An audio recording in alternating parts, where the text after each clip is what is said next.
म्हापशेची हनुमान जयंती उमेदीन सुरू जाल्या। मंगळारा उत्सवाक आरंभ जालो। ह्या उत्सवात वेगवेगळे पंगड आपापल्यो नाट्यकृती सादर करपाची आसात। देवाची पालखी वाठारात प्रसाद कौल दिवपा खातीर भोंवता आणि हनुमान मंदिरात येयल्या उपरांत मुखावेल्या हनुमान नाट्यघरात नाटकां सादर जातात। मंगळारा गणेश स्तवनान हनुमान जयंतीक आरंभ जालो। वर्सावळी प्रमाण पारंपारीक गणेश स्तवन, महिषासूर मर्दिनी म्हटल्यार शारदा, विदूषक, गणपती आणि शंकर ही रूपकां पळोवपाक मेळ्ळी। गणेश पुजेत भक्तगण हो उत्सव बरे तरेन जावचो अशें देवा कडेन मागतात। शारदे कडेन तेंची हेंच मागणी आसता। देवदेवता तेंकां कौल दितात आणि मागीरच खऱ्या अर्थान हनुमान जयंतीच्या उत्सवाक आरंभ जाता। पळोवया जयंत नाटेकारान म्हणिल्लें गणेश स्तवन आणि हेर विधी।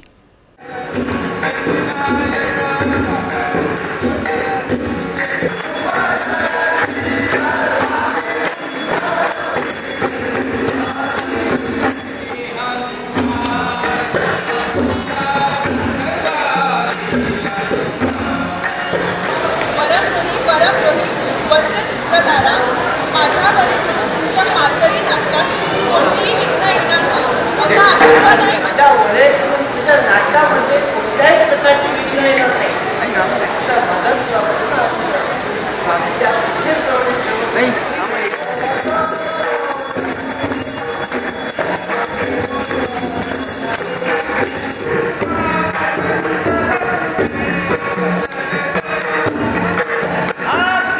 उत्सव मागीर गोंयकारांनी उत्सवाच्या निमतान देवामुखार दर्जेदार कलाकृती सादर करपाची परंपरा राखून दवरल्या। म्हापशेच्या हनुमान जयंतीच्या नाटकांची सुरवात प्रकाश धुमाळान बरयल्ल्या बायकाच बायका घोळ ऐका ह्या धमाल विनोदी नाटकान जाली। थळाव्या कलाकारांनी आपल्या रंगतदार अभिनयान पळोवप्यांचेर मोनेळ आणि प्रभावय घातलो। पळयात ह्या नाटकांतले कांय मजेशीर देखावे।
गोवा 365 खातीर म्हापशेच्यान जवाहर बर्वे।